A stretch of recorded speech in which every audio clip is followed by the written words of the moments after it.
It's well known that physicians who take money from pharmaceutical companies prescribe more expensive drugs. But is there also an impact on quality of care? In other words, if your doctor takes money from industry, are you more or less likely to receive high-quality treatment?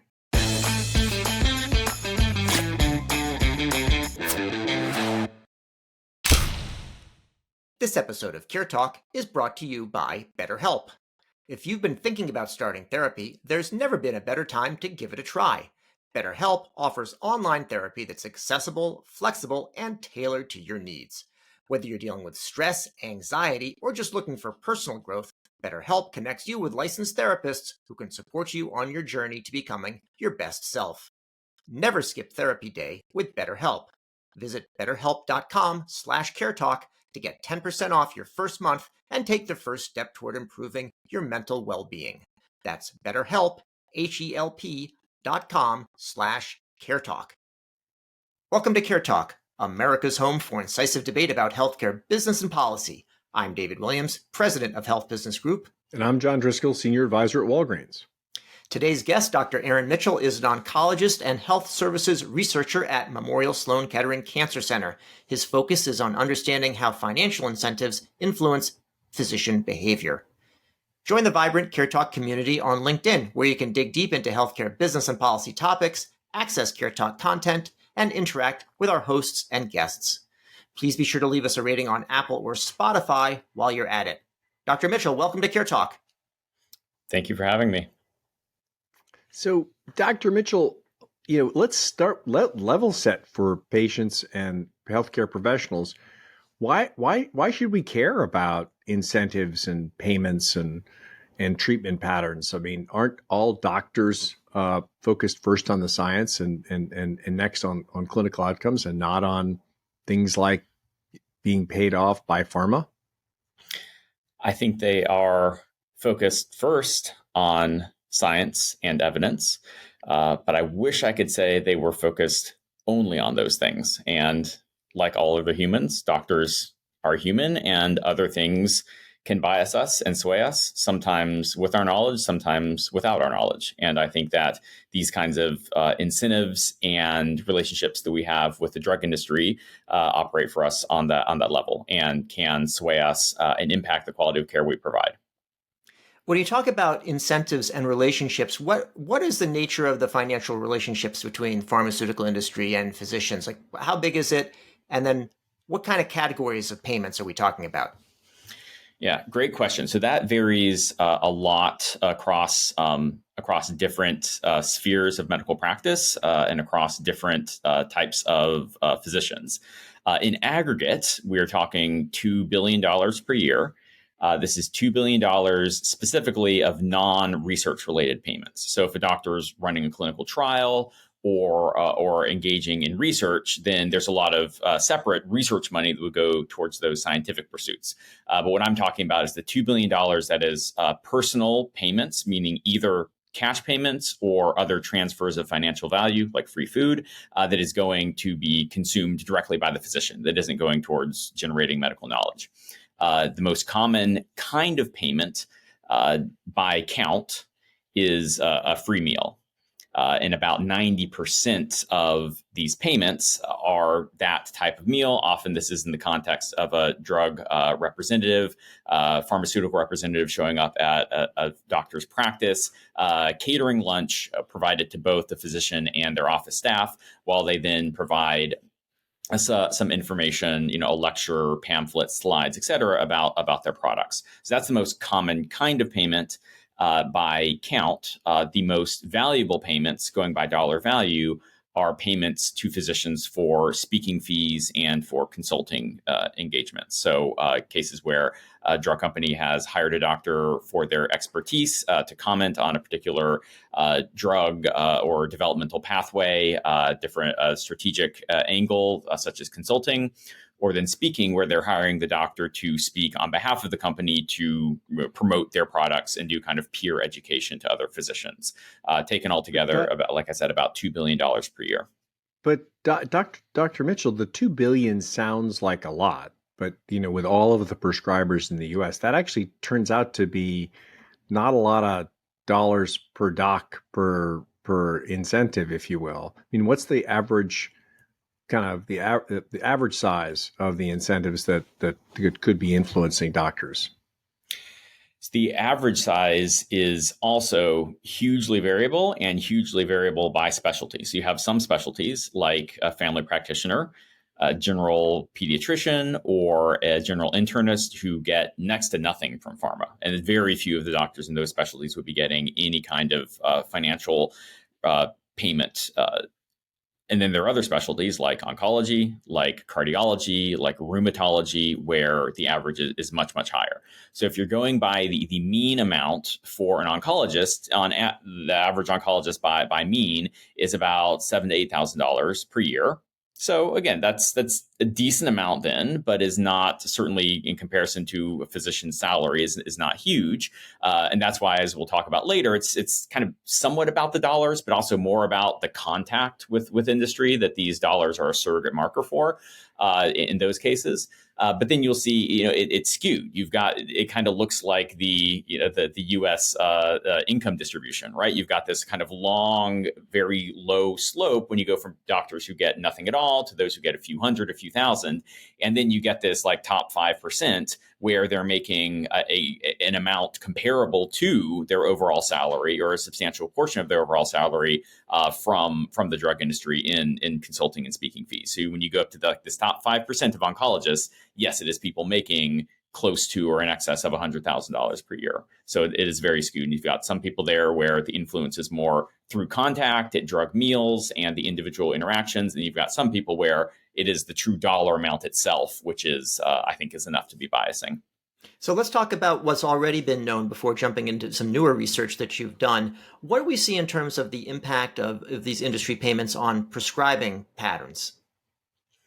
The impact on prescribing patterns is very consistent and very simply described, which is that it increases prescribing, right? So if you've gotten money from a given manufacturer for the promotion of a given drug, we know that you are more likely as a doctor to prescribe more of that drug going forward than you were in the past prior to receiving that payment. We've got a huge number of studies now, dozens. When we did a systematic review a few years ago, there was 30 some studies.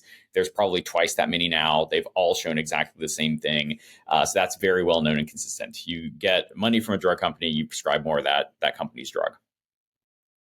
Now, to be fair to the drug companies, there are, it is reasonable to brief, educate, and monitor the drugs that they're manufacturing.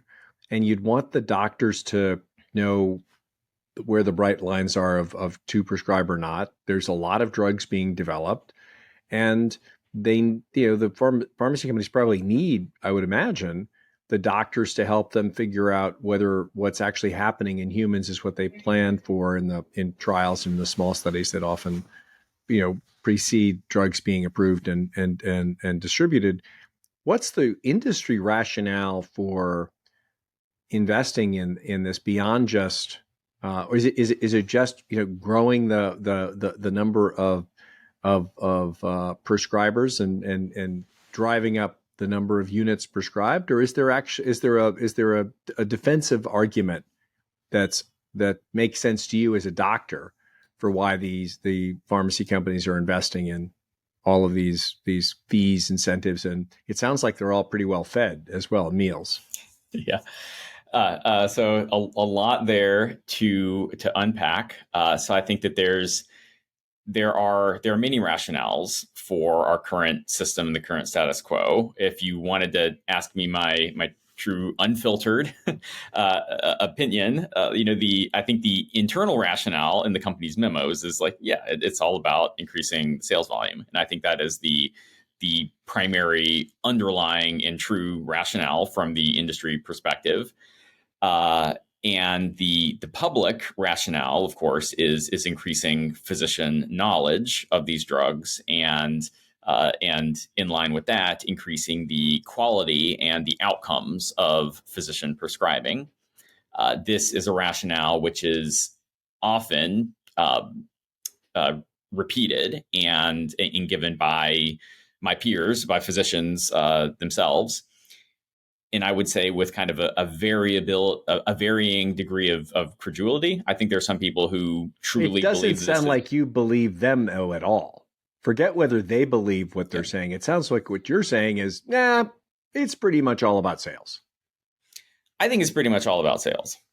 Okay, that's what I think. But I know, but at the same time, there are physicians. So I'll give you so you asked for the defensive argument. I'll give it. So there's some physicians who would say totally no, it's 100% this is the drug companies are aligned. Our interests are everyone's interests are 100% aligned, right? The drug company wants us to do a good job prescribing because if we prescribe wrong or have side effects, that's bad for them. So they want to educate us and educate us well.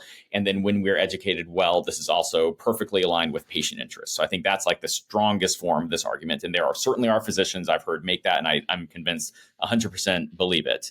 And then there's some other physicians who would say have a slightly more nuanced take on it, but one that would still be pretty okay with the status quo, which is I know that they're always going to try and sell me on the drug. I know they're going to try and make it sound better. They're going to emphasize the novelty and emphasize the new aspects of a drug. But, I'm good enough to be able to filter that part out. And, if that is 10 or 20% of what I'm getting, they're also going to prescribe me just the dosing levels, the interactions, the things that are really practical considerations. And I'm busy. So getting it straight from them in a really condensed form is the most time efficient way for me to learn about a product. I'm aware enough as a physician of their incentives to be able to filter out any junk or any spin. And hey, why not also get a lunch along with it while I'm busy in clinic? So I think that would be a rationale. Well, it's a little bit more skeptical of the underlying incentives of industry, but then is also very willing to participate in these engagements at the same time. John, you got to eat, so that's how it is. All right, so this is a good summary of kind of what we know about kind of how pharma works and how physicians respond and so on. But you broke some new ground in a recent study that was published toward the end of last year about pharmaceutical industry payments of non-recommended and low-value cancer drugs. And I want to know about what was the new area that you were focused on? How'd you go about doing that study? So there's been a lot of research that I alluded to before that has just shown that receiving money from drug companies affects prescribing and it increases prescribing. All of this work, including a few studies that were done by myself and some colleagues, were all looking at areas where all of the differences that we were looking at, say the different drugs, they were all kind of on a level playing field. You could say any of these drugs would be appropriate for a given set of patients. And so we're looking by design at cases where these drugs are interchangeable and substitutable. Are industry relationships, industry money able to sway in those settings? Clearly, the answer is yes. So now I want to take the next step in research and saying, okay, is industry money enough to sway doctors even when now these treatment options are not on the level playing field? Now we've got something that a doctor should not be doing or should be choosing something else. Is it enough to influence physicians even in these scenarios? So that was our kind of motivating interest in doing the study. And the way we did it was really 4 studies in one. We looked at clinical guidelines to establish a set of 4 different practices, 4 different, call them practices or drugs or services in oncology, where we have recommendations from guideline committees saying this is not something you should be doing. And then looking at 4 different groups of patients, each of whom was the applicable group of patients for this service, like a patient who, their doctor would be saying, am I going to do this? Am I not going to do this? And then we follow their care going forward using Medicare claims. This is a large national data set of all patients who are covered by Medicare. And we ask, we can then link these physicians we can link these patients to their physician. And then we ask, okay, does a cancer patient with prostate cancer, are they more or less likely to get this non-recommended service when their doctor had recently received payments from that company's manufacturer? So that was the core of our question and the core of how we answered it. And we found that across these 4 different scenarios, the answer looked like yes in 3 out of the 4. It's interesting. Just to be clear, Dr. Mitchell, your background is as a clinical oncologist, a medical oncologist who's actually got doing clinical work in these categories that you research. So you're an expert on the healthcare side, and you've also got a background in public health and epidemiology. So you're really in an ideal position. It's not just you're looking from the outside. You've really got an insider's view of what and can judge based on your own work what are the better or the more guideline oriented better outcome drugs and for these very sick patients. I mean, I think that was the John, interesting thing for me is the level of qualification you bring. Now, David, yeah, what's your thought? My level of qualification is that at least for one of the categories, I would have been able to do it because there's something called choosing wisely, and there's something that's basically somebody you'd have to choose unwisely in order to do it. So there was interesting in these categories. There was one that was like very clear cut, like this is on the literally the poster child of what not to do, and it's like what would it take to get a doctor to actually do that? So I won't comment further. We'll let Dr. Mitchell explain. So, I mean. To some extent, yes, like the insider perspective did help a little bit. Like there are a lot of, I think we started with a larger list of candidate practices. And then where my expertise as an oncologist really came in is being able to say, in which of these cases and in which of these low value services can we really make the claim confidently that the care we are observing in this Medicare data set is the non-recommended care? Because almost everything, like almost all drugs, things, scans, what have you across cancer, there's some group of patients where it's entirely appropriate. So it's always a question of like risk stratification and patient selection. So even if there's a drug, which maybe in 90% of the real world cases where it's used, we think it's probably overuse, it's probably not needed. I want to be 100% confident when I'm making that claim in the data. And if there's 10% of patients where it's the right choice for a doctor to make, and I can't tell when I look in this really messy, high-level Medicare data set, then we throw that one out, right? We're throwing out cases where we can't be confident that it's the wrong choice and not the right choice. So exactly that. And that is something that really takes the oncology background to be able to judge. But that takes a lot of the noise out of the data. I mean, that to me is why the work is really compelling.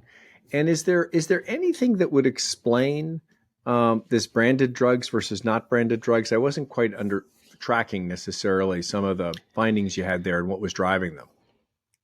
All right, so you're zeroing in on the one group out of the four where we did not see the expected association between a doctor receiving money from industry and then using more of that of the company's product. So the one where that was not the case was when we looked to see if we looked at a set of cancer drugs that had recently gone generic.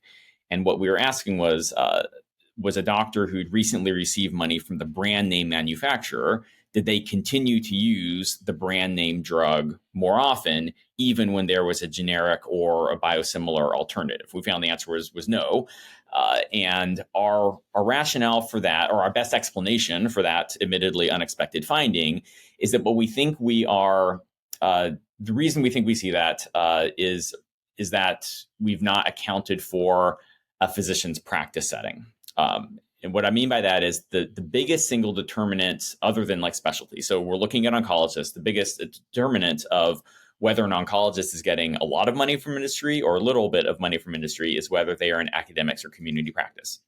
And we see the people at academic centers, like myself, get on average, far more money from industry. For us, the average is tens of thousands of dollars per year. So just more industry payments. And then also, because we're parts of a larger institution, we're going to be more often subject to a formulary restriction. So if I'm a doctor where I'm at a center where they've already someone top down in our pharmacy department or in the supply chain, basically all these things I don't really know the details of, if they've already made the switch over to the generic top down very quickly, then we've got this group of doctors who are both more likely to get industry payments. In epidemiology terms, that's our exposure, right? They're more likely to have the exposure, and they're more likely to already be funneled in towards the generic drugs because they're practicing at an academic center where the generic drug is already the standard. So we've kind of, that's our explanation for why we think we actually saw more prescribing of generic drugs among the doctors who had received more payments, because they were the academic ones. Yeah, So John, lived on both.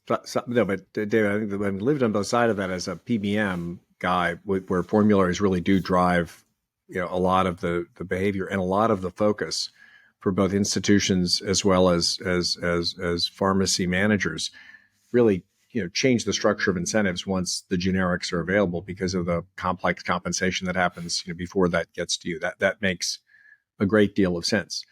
But let's talk about the one. So I think it's interesting that there was one that's counterintuitive. It's always good to have something like to study next, so you can see what the impact there is. But what I thought was interesting is going back to the earlier argument and talking about how the oncologists say, well, I can filter through that. I understand what's going on and so on. To put that up against something that's the most clear cut that I saw, which is when literally about the sort of choosing wisely, is basically a statement from the association, from the physicians, that says, don't do this.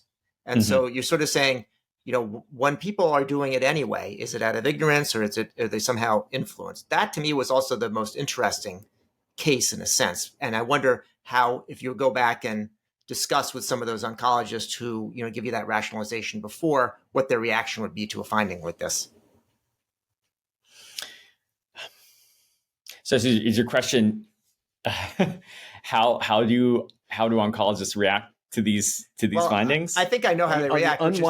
The unwise choosers. Like, what do you think? You take this? Well, again, practically thinking, you put on your white coat, your stethoscope, you walk down the hall and say, "Here's the research." What is the response of your peers likely to be? Are they going to buy you lunch? When I've presented this in peer settings, I've encountered resistance to the idea that we could be swayed to provide substandard care, and I've received the criticism that in some form or fashion my results must be driven by confounding or by making the often reported error of mistaking correlation for causation. And when I hear these arguments, I point towards some of the statistical methods that we've employed in the study that really directly address these concerns. Right? We've set it up in a way that we are looking at a change in a physician's own practice. So you're not. It's not that you've received this money because you're already a high prescriber of these low value services. Reverse causality. We are able to see a given physician's own patients prior to and subsequent to receiving money, and we see that their own personal practice increases, or the utilization of these low value services increases after they've received a payment. So, in my view, it's pretty well controlled or well adjusted for potential confounders like that. But I think that's kind of the, I call it like motivated reasoning, but I think that's the impulse of a physician when they're presented with evidence that somehow is taken. And I don't think it does like impugn integrity, but I think when people read it for the first time, or maybe hear me talk about it for the first time, I think that's a clear implication that people start to feel and naturally feel defensive and want to find out some reason why it's not right, or there's a hole in my analysis somehow. So what about, so physicians, okay, so I won't, just to paraphrase, they're kind of hopeless in persuading. What do you tell a patient? How should a patient think about this research? Is anything that a cancer patient or family might do differently, or someone even in another specialty, should it motivate anything that they're doing in terms of choosing physician, interacting? But David, even before that, I mean, Dr. Mitchell, should patients be afraid of getting the wrong drug because of should they be afraid? And how should they kind of take care of themselves? That's so hard to answer. So no, I don't think you should be afraid of your doctor. I think that going back to maybe the first or second question, yes, the first thing that doctors are always turning to, and the elephant in the room for determining a physician's practice, is what the scientific evidence is and what the clinical guidelines say. And that is, the 99% of it. And I think what I'm studying is like additional influences around the edges and in smaller biases. But it's like, especially in cases where the evidence is clear cut, doctors are going to follow the thing that is most evidence based. That said, there are biases, and certainly, I have a family member where a doctor is continuing to prescribe a brand name drug when there's a generic fully equivalent version right there. They've told my family member that they think that this brand name version is better and going to treat them better. I'm not going to get in the middle there, but there are cases where someone's maybe views or maybe biased views are going to skew towards a higher cost or a low value option. And so to come back to the question of what an individual patient can do, I think it is not to not trust your physician, because I think 99% of the time what they're doing is they're duty bound to provide the best care to you. And I think that's always what they believe they are doing. And then you can maybe on the side just check and see in open payments what are if any major relationships with industry that your doctor has. They may not have any. Maybe it's only been a few hamburgers here and there. But if they are a major researcher or a major stockholder with a company, and they've also recommended that company's drug to you, it's still probably the best thing. It's still probably coincidental, or maybe, yes, they have that conflict, but it's still also the best thing clinically. But then you can at least ask the question, okay, this doctor has maybe an interest here. They've recommended this company's drug to me. You can ask them, what would the alternatives be? Is this really the only drug that would be a therapeutic option? Is there another that's generic? Is there another from a different company that you're not recommending solely because there's different side effects? Like, you can get into that decision which I think would be a relatively small number of individual on a patient level, a small number of cases where your doctor does have a substantial relationship with a company where it could be impacting your care. And you can just do that double check. And then if something comes up, then you can ask that question. So last question for you. This is very interesting research that you're doing. What's your next area of inquiry? Are you going deeper on this one? So this recent study that we've been talking about was really just phase one in a much larger study. So we looked at these 4 practices that are known to be low value. We found that there's a thumb on the scale there. It looks like industry payments can influence us. But now we're trying to expand our lens into all of oncology writ large, like really looking into the full spectrum of cancer drug and treatment selection. And we're planning on asking this question now in both directions. Are there cases where receiving money from industry can lower the quality of care, can lower the quality of treatment selection on the systemic level? And are there also coincident cases where it can increase the quality? I think one of the main things that drug companies do when you look at which drugs are getting promoted, by and large, it's new drugs. And in a lot of cases, new drugs don't add a lot to what we already have.